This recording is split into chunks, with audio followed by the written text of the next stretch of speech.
ready to experience mobile browsing like never before. First, locate the Arc browser app on your iPhone's home screen and give it a tap to launch if you haven't already. Download it from the App Store. The Arc browser's interface is designed for efficiency. At the bottom, you'll see the toolbar. Let's focus on tabs. Arc groups your tabs intuitively, making it easy to switch between them, unlike traditional mobile browsers. One of Arc's killer features is the Easel. Notice how I can save web pages and notes directly in the sidebar for quick access. This keeps your browsing organized and clutter-free. To search, tap the search bar and type in your query. Arc search is fast and accurate, pulling results from your preferred search engine. Dive into the settings menu to tailor Arc to your preferences. You can adjust privacy settings, change the theme to your liking, and explore available extensions to enhance your browsing.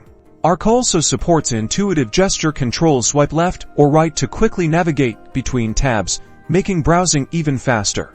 By mastering these features, you will find that Arc browser elevates your browsing experience. It offers a unique, organized, and powerful way to navigate the web on your iPhone. So, download Arc today and unlock a new world of mobile browsing possibilities.